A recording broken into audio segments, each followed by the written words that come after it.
Hello guys, स्वागत है आपका इंस्पायरटेक एकेडमी में। देखिए, हम लोग स्टार्ट करने वाले हैं आईईसी यानी कि इंडस्ट्रियल इलेक्ट्रॉनिक्स एंड कंट्रोल। ठीक है, तो ये हमारा इलेक्ट्रिकल इंजीनियरिंग और इलेक्ट्रॉनिक्स इंजीनियरिंग का जो आप इंडस्ट्रियल इलेक्ट्रॉनिक्स एंड ट्रांसड्यूसर पढ़ते हैं, इन दोनों में कॉमन चैप्टर्स हैं। तो ये दोनों ब्रांच के लिए काफ़ी इम्पॉर्टेंट क्वेश्चन है जो कि हम लोग इस वीडियो में कवर करेंगे। इलेक्ट्रिकल इंजीनियरिंग वाले स्टूडेंट का कल एग्जामिनेशन है, तो उससे पहले हम ये वीडियो आज बना के अपलोड कर दे रहे हैं ताकि मतलब आप लोग इसको रिवाइज करके जाएं और ज़्यादा से ज़्यादा क्वेश्चंस को अटेम्प्ट करें। ठीक है, तो सेशन स्टार्ट करने से पहले जो लोग चैनल पे नए हैं वो चैनल को सब्सक्राइब कर दें, और जो लोग सब्सक्राइब कर दिए हैं वो वीडियो को लाइक कर दें, और ज़्यादा से ज़्यादा स्टडी मटेरियल ग्रुप्स वगैरह में शेयर किया करिए। तो चलिए हम लोग स्टार्ट करते हैं अपना वीडियो। पहला क्वेश्चन देखिए कह रहा है, पहला क्वेश्चन कह रहा है कि ओपन लूप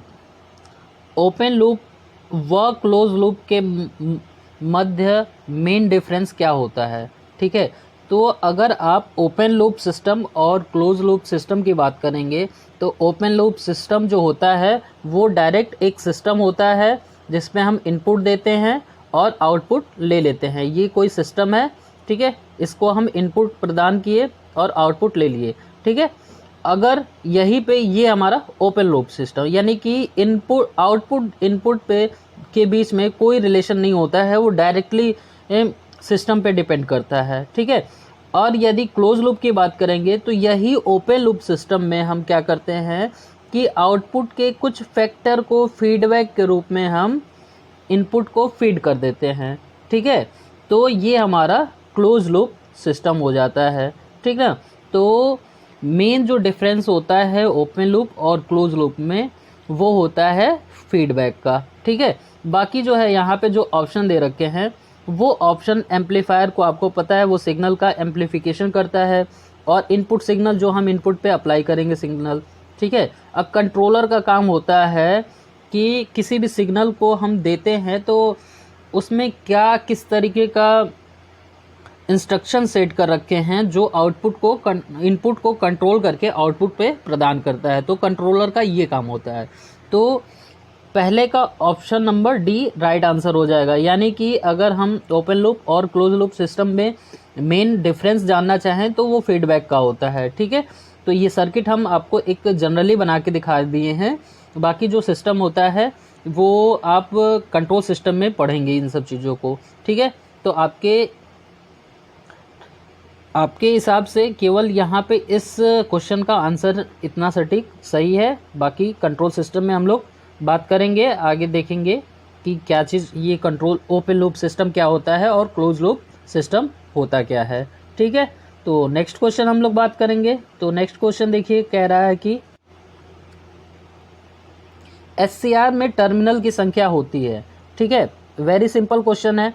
तो इस टाइप के क्वेश्चन जो हैं वो आप सही से देख के जाएंगे और गलती नहीं करेंगे क्योंकि ये बेसिक क्वेश्चंस है। ठीक है, तो एससीआर में टर्मिनल की बात करेंगे तो टर्मिनल 3 हो जाते हैं। ठीक है, और एससीआर जो होता है उसका हम अगर फिगर बनाना चाहें तो फिगर जो है सिंबल जो होता है वो कुछ इस तरीके का होता है। डायोड होता है, डायोड के कैथोड पे ये हमारा एनोड हो गया, ये हमारा कैथोड हो गया, और यहाँ पे गेट होता है। ठीक है, एनोड, कैथोड और गेट 3 टर्मिनल होते हैं। ठीक है, ये एससीआर का फुल फॉर्म जो होता है वो सिलिकॉन कंट्रोल रेक्टिफायर होता है। ठीक है, ये एक तरीके का डायोड ही होता है जो कि रेक्टिफिकेशन के लिए, कंट्रोल रेक्टिफिकेशन के लिए एप्लीकेबल होता है। ठीक, तो इसका ऑप्शन बी राइट आंसर हो जाएगा।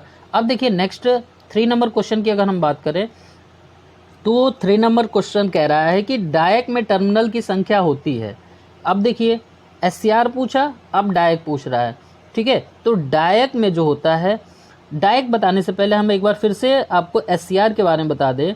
तो एससीआर जो होता है वो 3 टर्मिनल तो होता ही होता है, बट ये किस टाइप का होता है ये चीज़ आपको जानना ज़रूरी होता है। ठीक है, तो एससीआर में 4 लेयर होते हैं। ठीक है, 4 लेयर होते हैं इस तरीके से PN, ठीक है। और इस यहाँ से हमारा गेट होता है, ये हमारा कैथोड और ये हमारा एनोड, ठीक है। कैथोड के पास वाला ही टर्मिनल हमारा गेट का होता है। तो ये सिंबल और ये लेयर की बात हो गई।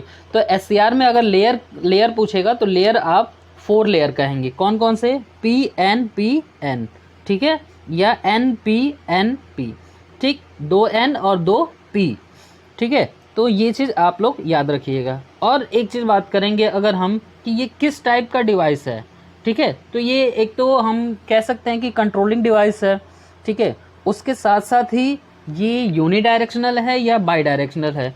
तो अगर जिन बच्चों को जब हम ऑनलाइन क्लासेस लिए थे और पढ़ाए थे तो उस समय अगर जिन बच्चों को याद होगा तो जो हमारा SCR का कैरेक्टरिस्टिक इक्वेशन था वो कुछ इस तरीके से बनता है, ठीक है। और रिवर्स बायस में भी इस तरीके से बनता है। तो यानी कि ये बाई डायरेक्शनल डिवाइस होता है। तो SCR हमारा बाई डायरेक्शनल।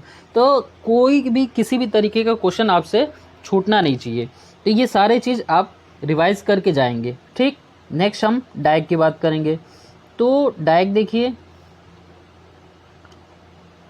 डायक में टर्मिनल की संख्या, तो डायक में जो टर्मिनल की संख्या होती है वो 2 टर्मिनल होती हैं, ठीक है। और डायक का अगर हम फिगर की बात करेंगे तो डायक जो है वो हमारा 2 रिवर्सेबल डायोड की तरह होता है। यानी कि इसमें 3 लेयर या 2 डायोड को रिवर्स में अगर हम कनेक्ट कर दें, जैसे ये देखिए हमारा ये फिगर हो जाएगा, ये इस तरीके से 1 डायोड यहाँ और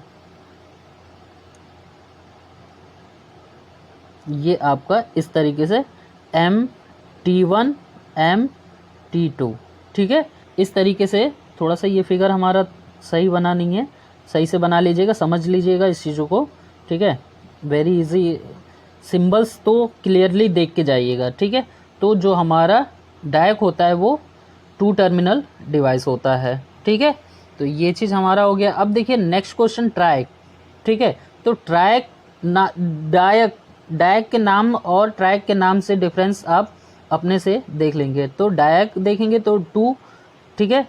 डाई का मतलब 2 का, ट्राई का मतलब 3, यानी कि इसमें 3 टर्मिनल होते हैं, ठीक है। अब 3 टर्मिनल होते हैं तो 3 टर्मिनल के लिए क्या क्या होते हैं? तो इसमें जो होता है 3 टर्मिनल, ये सेम टू सेम आपके डायक की तरह ही होता है, बट डिफरेंस ये होता है कि इसमें एक एक्स्ट्रा जो है टर्मिनल ऐड हो जाता है। यहाँ से आपका ये G हो जाता है, ये MT2 और MT1, ठीक है। ये आपका ट्रायक का सिंबल है, ठीक है। तो आप ये सिंबल्स जो है सही से याद करके जाएंगे ताकि आपको कन्फ्यूज़न ना हो, ठीक है। अब देखिए नेक्स्ट क्वेश्चन की अगर हम लोग बात करें तो नेक्स्ट क्वेश्चन 5 नंबर कह रहा है कि SCS यानी कि सिलिकॉन कंट्रोल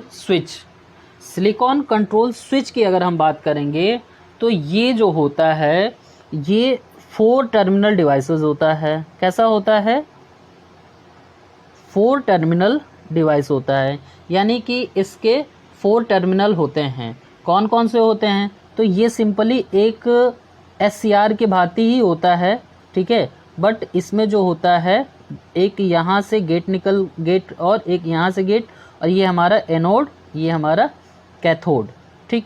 और ये जो हमारा गेट होता है इसको हम कैथोड गेट कहते हैं और इसको हम एनोड गेट कहते हैं, ठीक है। तो ये चीज़ याद रखिएगा आप, ठीक है। तो जो SCS होता है, सिलिकॉन कंट्रोल स्विच होता है, वो 4 टर्मिनल डिवाइस होता है। ये 2 ट्रांजिस्टर को आपस में कनेक्ट करके बनाया जाता है। तो अगर हम ट्रांजिस्टर इक्विवेलेंट सर्किट अगर इसकी बात करेंगे बनाने की, तो ट्रांजिस्टर इक्विवेलेंट सर्किट देखिए, इसका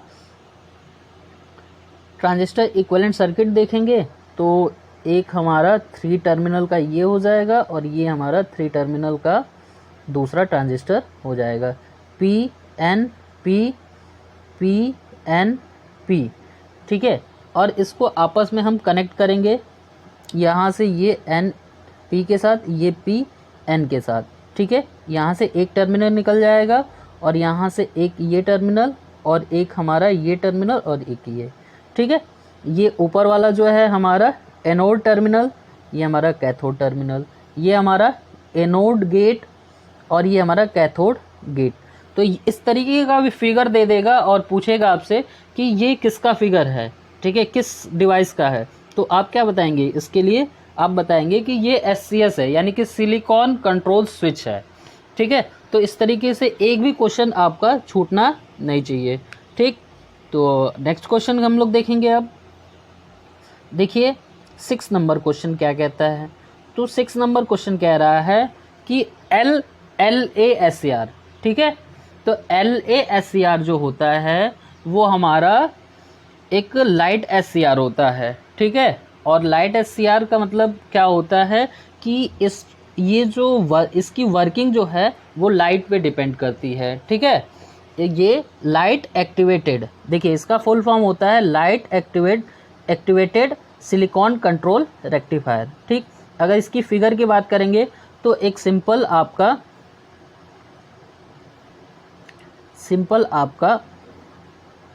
SCR बनेगा, ठीक है। ये हमारा एनोड कैथोड गेट, और इस पे हम 2 एरो नीचे की तरफ दिखाएंगे, यानी कि इस पे ये यहाँ से लाइट इंसेक्ट कर रही है, यानी कि लाइट पड़ रही है, जिससे कि ये हमारा एक्टिव हो रहा है, ठीक है। तो ये चीज़ आप लोग फिगर याद रखेंगे। और कितनी लेयर होती हैं या कितनी इसमें टर्मिनल की बात की गई है, तो इसमें 3 टर्मिनल होते हैं, ठीक है। और लेयर की बात की जाएगी तो लेयर 4 होते हैं, ठीक है। लेयर 4 कौन कौन से होते हैं, तो जैसे हमारा SCR का बनता है वैसे ही सेम हमारा इसका होता है। तो SCR का देखेंगे तो आप देखिए ये हमारा इस तरीके से 4 लेयर होते हैं, PN PN, ठीक है। ये हमारा कैथोड, एनोड और ये हमारा गेट, ठीक है। तो इस तरीके से आप फिगर के सारे क्वेश्चंस को याद रखेंगे और ध्यान से एग्ज़ाम देने से पहले इन सारे फिगर को देख के जाएंगे, ताकि आपका क्वेश्चन गलत ना हो। अब देखिए next UJT, uni junction transistor. अब यूनी जंक्शन ट्रांजिस्टर की अगर हम बात करेंगे तो यूनी जंक्शन ट्रांजिस्टर होता है वो ये भी एक तरीके का ट्रांजिस्टर ही होता है, बट इसमें क्या होता है कि एक लेयर में एक हमारा P टाइप का मटेरियल या N टाइप का मटेरियल में हल्का सा जो है वो हम N टाइप मटेरियल की डोपिंग करा देते हैं, ठीक है। तो यहाँ पे ये हमारा B2 टर्मिनल, ये हमारा B1 टर्मिनल और ये हमारा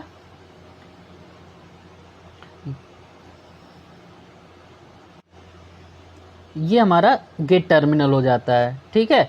तो अगर इसमें देखिए क्वेश्चन में पूछा है कि टर्मिनल की संख्या पूछा गया है, तो टर्मिनल की संख्या इसमें 3 टर्मिनल होते हैं, तो इसका b answer is the right answer, ठीक है। अब देखिए नेक्स्ट 8 नंबर क्वेश्चन, तो ये कह रहा है कि ट्रांजिस्टर की 2 ट्रांजिस्टर एनालॉजी के अनुसार इसकी एनोड करंट की वैल्यू हमको फाइंड आउट करनी है, ठीक है। तो अगर हम इसकी बात करेंगे 2 ट्रांजिस्टर एनालॉजी की, तो ये जो है एक तरीके का आपका UJT ही होता है, ठीक है। और UJT में इसके करंट की वैल्यू कितनी होती है उसको हमको डिफाइन करना, तो ये सिंपल एक फार्मूला ही है, ठीक है। तो इसका जो फार्मूला हो जाएगा वो आपका ए ऑप्शन हो जाएगा, अल्फ़ा 2 अपान IG इंटू 1 माइनस अल्फ़ा 1 अपान अल्फ़ा 2। अल्फ़ा 1 और अल्फ़ा 2 ये क्या है, ये 2 ट्रांजिस्टर के गेन है, करंट गेन है, ठीक है। और IG क्या है, इसका एनोड करंट है, ठीक। अगर इसकी हम फिगर की बात करेंगे तो आई थिंक ये आपके सिलेबस में तो है नहीं, बट हम आपको इसको बता दे रहे हैं, फिगर बता दे रहे हैं, तो ध्यान से देखिए इस चीज़ को। ये हमारा एक लेयर होता है और यहाँ से हमारा एक टर्मिनल निकला होता है जिसको हम जहाँ से एनोड करंट एंट्री करती है, और इस टर्मिनल को एनोड कहते हैं, ठीक। और यहीं पे एक लेयर 2 लेयर होती हैं, कौन कौन सी, एक हमारी ये अगर P है तो ये हमारा NP हो जाएगा, ठीक है। और यहाँ से हमारा एक IG यानी कि गेट करंट, एंट्री करता है और इस टर्मिनल को हम गेट कहते हैं। अब देखिए 2 ट्रांजिस्टर एनालॉजी की बात किया गया है, तो ये तो हमारा पहला ट्रांजिस्टर हो गया जिसमें J1 और J2, ठीक है, J1 और J2 दो जंक्शन हो गए। अब इन्हीं को अटैच किया जाता है दूसरे ट्रांजिस्टर से, ठीक है।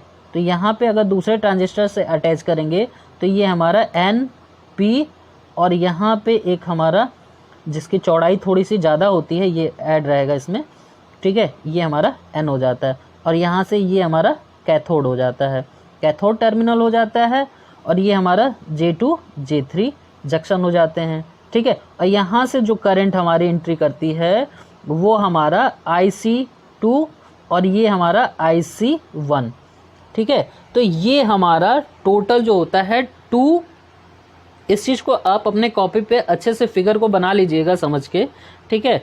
तो ये हमारा 2 एनालॉजी ट्रांजिस्टर का होता है। तो ये इस ट्रांजिस्टर का करंट गेन अल्फ़ा और दूसरे वाले ट्रांजिस्टर का अल्फ़ा 2।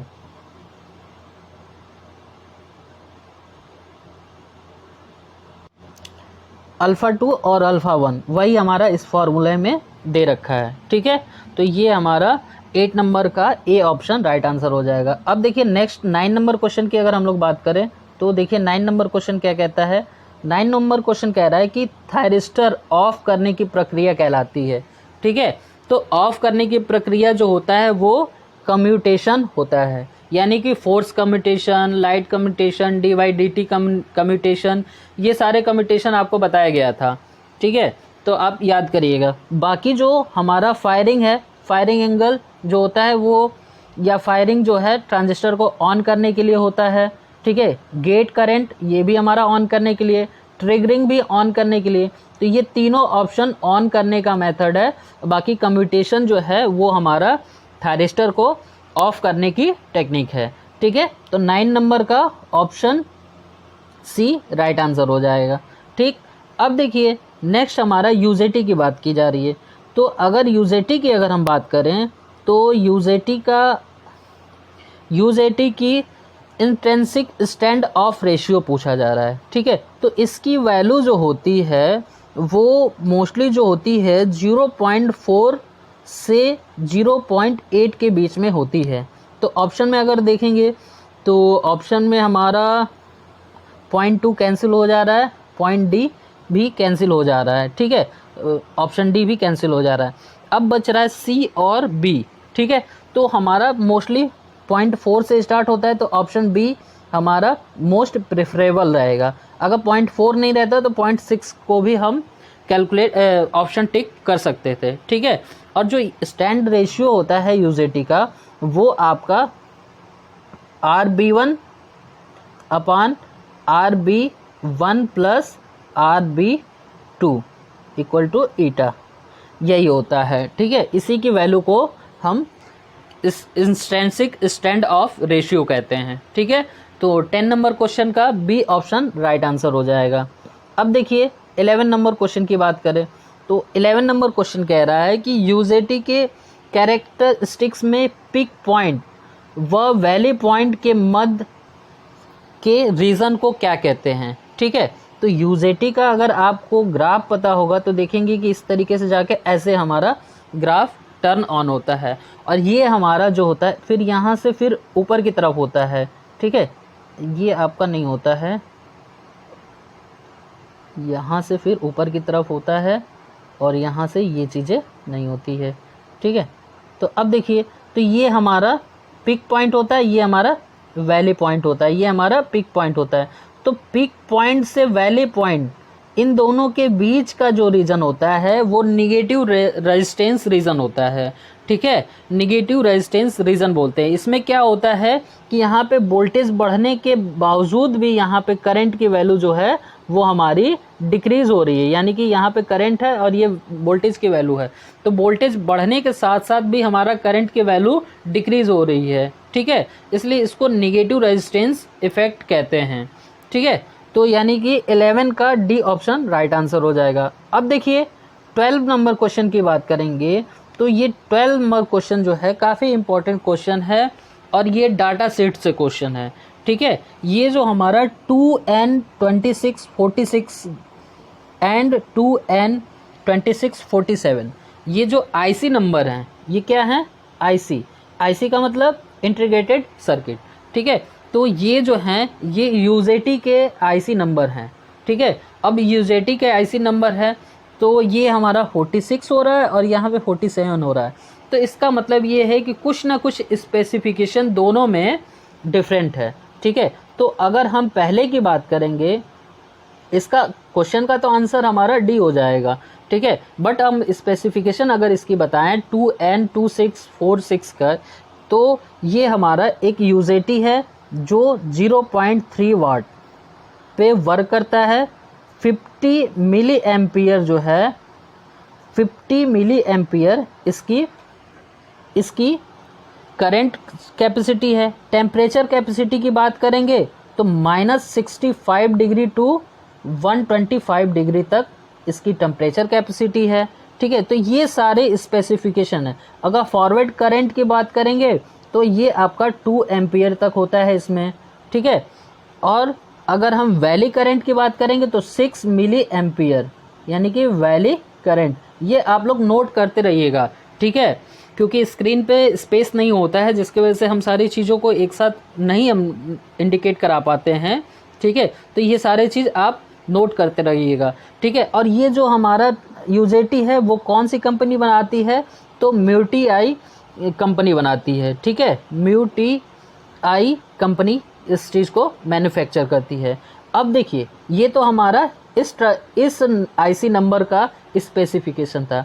अब देखिए यहाँ पे अगर हम दूसरे वाले आईसी की स्पेसिफिकेशन की बात करेंगे तो दूसरे वाले आईसी की स्पेसिफिकेशन में केवल डिफरेंस ये होता है कि इसका पीक करंट जो होता है वो 2 एम्पियर, यानी कि पीक करंट जो है दोनों में सेम है, ठीक है। और वैली करंट जो होता है ये ज़्यादा होता है, 10 मिली एम्पियर होता है। वहाँ पे 6 मिली एम्पियर था और यहाँ पे 10 मिली एम्पियर। बाकी सारी स्पेसिफिकेशन सेम होती है, ठीक है। तो ये हमारा 12 का डिस्क्रिप्शन रहा। तो इस चीज़ को नोट कर लीजिएगा अपने नोटबुक में, क्योंकि आगे के बहुत सारे कम्पिटिटिव एग्जामिनेशन में आईसी नंबर्स दे देता है और पूछा जाता है कि इसके स्पेसिफिकेशन बताइए, इसकी पीक करंट बताइए, इसका वैली करंट बताइए। तो ये सारा चीज़, टेम्परेचर रेंज बताइए, ठीक है, टीओ बताइए। टीओ दोनों का 18 होता है, ठीक है। तो ये चीज़ याद रखिएगा, जिसको ट्रांजिस्टर कास्ट सिस्टम बोलते हैं, ठीक है। टीओ को ट्रांजिस्टर कास्ट सिस्टम बोलते हैं, जिसकी वैल्यू 18 होती है दोनों आईसी के लिए, ठीक है। तो 12 का डी ऑप्शन राइट आंसर हो जाएगा। अब देखिए 13 नंबर क्वेश्चन की अगर हम बात करें तो 13 नंबर देखिए क्वेश्चन वेरी इजी क्वेश्चन है कि वह स्विच जिसमें मूविंग पार्ट्स नहीं होते हैं उसको क्या कहते हैं। तो सिंपल सी चीज़ें हैं, जो मूव नहीं करेगा वो स्टैटिक होगा, तो स्टैटिक स्विच, ठीक है। डायनामिक स्विच यानी कि ये मूविंग पार्ट के थ्रू हमारा स्विचिंग सिस्टम हम लोग लेते हैं। होल्डिंग स्विच में आप लोग अगर डिजिटल इलेक्ट्रॉनिक्स में पढ़े होंगे तो लैच सर्किट पढ़े होंगे, जो कुछ देर तक सिग्नल को होल्ड करके रखता है, तो वो होल्डिंग स्विच कहलाते हैं। लैगिंग स्विच जो करंट को लैग कर दे, ठीक है, जैसे हमारा इंडक्टर करंट को क्या करता है, लैग करता है, ठीक है। तो ये सारे डिफरेंट टाइप के आपके ऑप्शन के आंसर होंगे। तो आपका क्वेश्चन कहीं से भी गलत नहीं होना चाहिए, ठीक है। आप सारे चीज़ों को सही से समझते और देखते चलिए।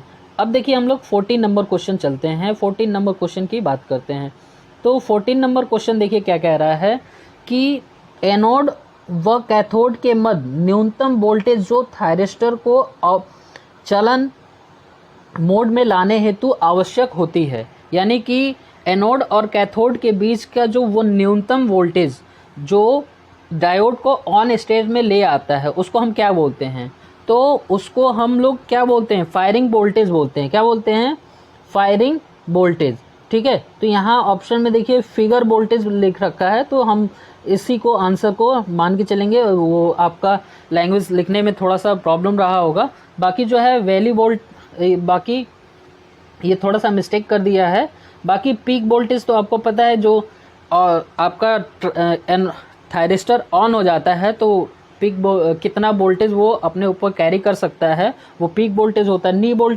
नी वोल्टेज डायोड के लिए होता है, जो कि उसका इनिशियल वोल्टेज होता है जिसके बाद वो स्टार्ट होता है। वैली वोल्टेज जहाँ से जो वोल्टेज पीक से मिनिमम तक आ सकता है उसको वैली वोल्टेज बोलते हैं। ठीक है, तो 14 का ए ऑप्शन राइट आंसर हो जाएगा। और इसमें ए में आप याद रखिएगा कि फायरिंग वोल्टेज होता है। ठीक है, फिगर वोल्टेज जिसको भी कह सकते हैं, या यहाँ पे मिस्टेक कर रखा होगा। ठीक है, इंग्लिश वर्जन में ही इसका क्लियरिफाई हो पाता है। ठीक है, हिंदी में थोड़ी थोड़ी मिस्टेक हो जाती हैं। चलिए अब 15 नंबर क्वेश्चन की अगर हम बात करें तो 15 नंबर क्वेश्चन कह रहा है कि सेल्फ कम्यूटेशन मुख्यतः प्रयोग किया जाता है। ठीक है, सेल्फ कम्यूटेशन, तो सेल्फ कम्यूटेशन जो होता है हमेशा डीसी चॉपर्स में इस्तेमाल किया जाता है। ठीक है, तो आपका 15 नंबर का सी राइट आंसर हो जाएगा। ठीक है, और इन कम्यूटेशन जो होता है इन्वर्टर, रेक्टिफायर, इन सब में जो होता है वो डिफरेंट टाइप के होते हैं। ठीक है, जो सेल्फ होता है वो केवल डीसी चॉपर्स में ही होता है। ठीक है, नेक्स्ट क्वेश्चन 16 नंबर की बात करेंगे। तो देखिए 16 नंबर क्वेश्चन कह रहा है डीसी को एसी में कन्वर्ट करने के लिए। ठीक है, एसी को डीसी में जो कन्वर्ट करता है वो हमारा रेक्टिफायर होता है, सबको पता है। ठीक है, और डीसी टू एसी जो करता है कन्वर्ट, डीसी से एसी जो करता है वो हमारा इन्वर्टर होता है। ठीक है, तो इस प्रक्रिया की बात कर रहा है, प्रोसेस की बात कर रहा है। तो प्रोसेस की अगर बात करेगा तो प्रोसेस जो हो जाएगा इन्वर्जन हो जाएगा। ठीक है, इन्वर्जन हो जाएगा। रेक्टिफिकेशन जो होता है वो आपका एसी टू डीसी होता है। एम्प्लीफिकेशन सिग्नल को बढ़ा देता है। ठीक है, रोटेशन का कोई मतलब नहीं है। ठीक है, रोटेशन का मतलब केवल आपका फेज एंगल चेंज कर देगा, यानी कि 180 डिग्री आपको फेज डिफरेंस पे दे देगा। ठीक है, तो 16 का ए ऑप्शन राइट आंसर हो जाएगा। अब देखिए नेक्स्ट 17 नंबर क्वेश्चन की अगर हम बात करें तो 17 नंबर क्वेश्चन कह रहा है कि डीसी चॉपर्स, ठीक है, डीसी चॉपर्स माइक्रो सेकेंड के लिए ऑन होता है तथा 5 माइक्रो सेकेंड के लिए ऑफ रहता है। ठीक है, 20 है, थोड़ा सा क्वेश्चन में मिस्टेक है। तो ड्यूटी साइकिल व चॉपर्स की फ्रीक्वेंसी क्या होगी? तो देखिए आई थिंक ये क्वेश्चन थोड़ा सा लैंग्वेज लिखने में प्रॉब्लम कर रखा है। अगर हम इस क्वेश्चन में अगर हम कुछ सुधार करना चाहें तो आप ये मान के चलिए कि ऑन टाइम 5 माइक्रो सेकेंड है, ऑफ टाइम जो है वो 20 माइक्रो सेकेंड है। तो फिर हम क्वेश्चन सॉल्व करने की कोशिश करते हैं, क्योंकि देखिए इस क्वेश्चन में मिस्टेक दे रखा है। इसमें देखिए दे रखा है यदि एक डीसी चॉपर्स में माइक्रो सेकेंड के लिए ऑन हो रहा है, ठीक है, माइक्रो सेकेंड के लिए, तथा 5 माइक्रो सेकेंड के लिए ऑफ रहता है, 5 माइक्रो सेकेंड के लिए ऑफ रहता है। अब 20 क्या दे रखा है इसको क्लियरिफाई नहीं कर रखा है। ठीक है, तो यहाँ पे थोड़ी सी कंफ्यूजन क्वेश्चन में कर रखा है लैंग्वेज को लेके। ठीक है, तो अगर हम इसको ऑन टाइम मान ले रहे हैं, फॉर्मूला आप याद रखिएगा। ठीक है, आपका क्वेश्चन सॉल्व हो जाएगा। तो फार्मूला जो ड्यूटी साइकिल का होता है, ड्यूटी साइकिल का जो फार्मूला होता है वो on time upon on time plus of time. ठीक है, ये हमारा ड्यूटी साइकिल का फार्मूला होता है।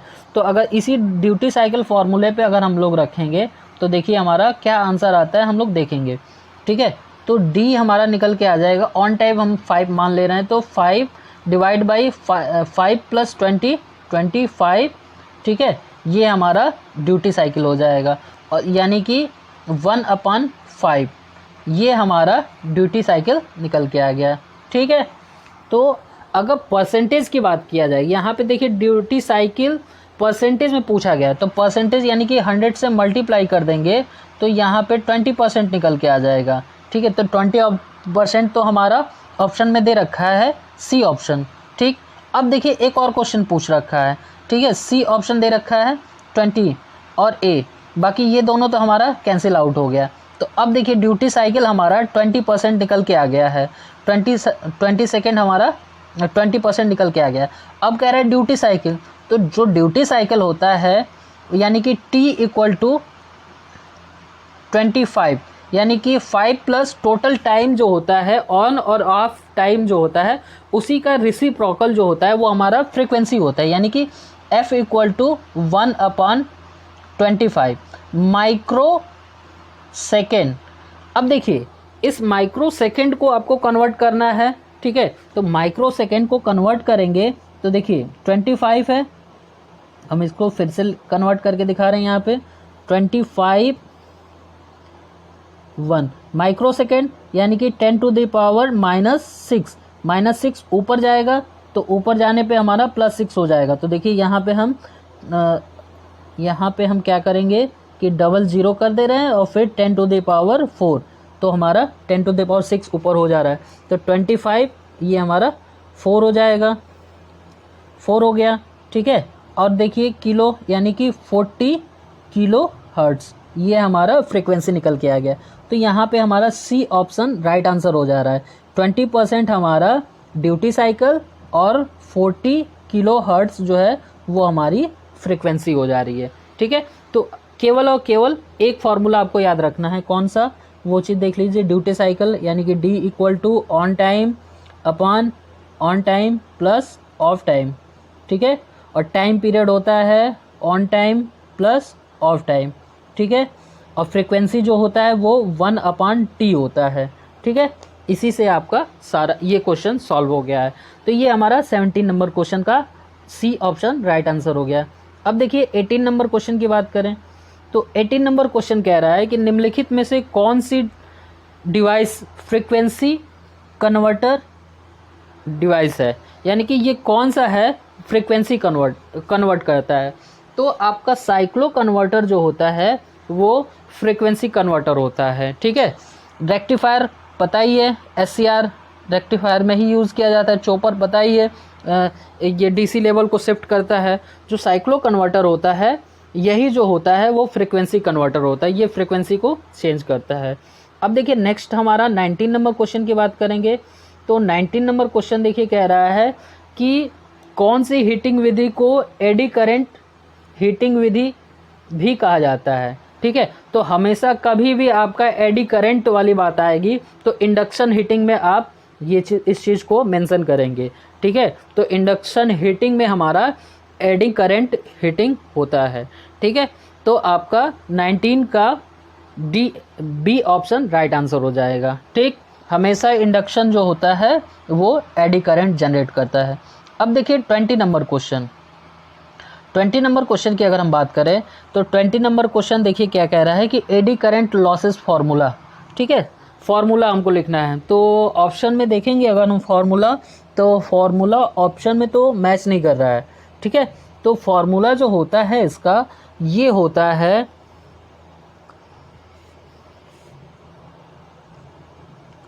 P या W कुछ भी मान सकते हैं। WE = होता है KF² BM²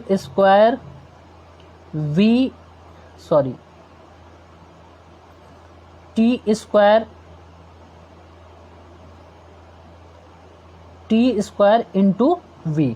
ये होता है हमारा एडी करंट लॉसेस का फार्मूला, ठीक है। जहाँ पे K क्या है, K जो है आप लोग नोट करते चलिएगा, इसको एडी करंट कांस्टेंट बोलते हैं, ठीक है। K को हम एडी करंट कांस्टेंट बोलते हैं, F को हम फ्रीक्वेंसी, B जो है वो मैक्सिमम फ्लक्स डेंसिटी होता है, B जो है मैक्सिमम फ्लक्स डेंसिटी होता है, ठीक है। जिसका यूनिट वेबर प्रति मीटर स्क्वायर, ठीक है। यूनिट भी आप याद रखिएगा क्योंकि यूनिट से भी बहुत सारे क्वेश्चंस बनते हैं, ठीक है। तो BM हमारा वेबर प्रति मीटर स्क्वायर होता है, ठीक है। बाकी अगर T की बात करें तो ये थिकनेस होता है, थिकनेस ऑफ लेमिनेशन। जब किसी भी इंडक्शन या मोटर किसी की बात करोगे तो वहाँ पे लेमिनेशन किया जाता है, ठीक है। तो उस लेमिनेशन की थिकनेस यानी कि मोटाई की बात कर रहा है T, उसका स्क्वायर। और V क्या है, वॉल्यूम ऑफ द मटेरियल, जो मटेरियल है उसकी वॉल्यूम, ठीक है। तो यहाँ पे देखिए फार्मूला में आई थिंक ऑप्शन अगर दे रखा है, ऑप्शन तो कहीं मैच नहीं कर रहा है, यानी कि ऑप्शन इसमें क्या हो जाएगा,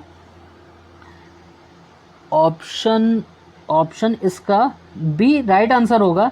बट इसमें बस ये ध्यान देना है कि इसमें जो थिकनेस है उसको यूनिट मान रखा है। क्या मान रखा है, यूनिट मान रखा है, यानी कि एकांक मोटाई वाले तो मटेरियल की एडी करंट लॉसेस की बात कहा है, तो इसका बी ऑप्शन राइट आंसर हो जाएगा। तो ये रहे 20 क्वेश्चन हमारे आईईसी के, यानी कि इंडस्ट्रियल इलेक्ट्रॉनिक्स एंड कंट्रोल के। बाकी के अदर क्वेश्चन हम नेक्स्ट वीडियो में डिस्कस करेंगे। तो अगर हमारा सेशन अच्छा लगा हो तो ज़्यादा से ज़्यादा शेयर करें और चैनल को सब्सक्राइब करवाएं और ज़्यादा से ज़्यादा लाइक करें, क्योंकि आपके लाइक्स ही हैं जो हमको मोटिवेट करेंगे ज़्यादा से ज़्यादा वीडियो बनाने के लिए। और एग्ज़ाम से पहले इसको ज़रूर देखते हुए जाएं और अपने सारे फ्रेंड सर्कल में सब जगह इस वीडियो को ज़्यादा से ज़्यादा शेयर करें, ताकि सभी तक ये वीडियो पहुँचे और सारे कॉन्सेप्ट को एक बार एग्ज़ाम देने से पहले रिवाइज़ करके जाएं। ठीक है, मिलते हैं नेक्स्ट वीडियो में, तब तक धन्यवाद। अब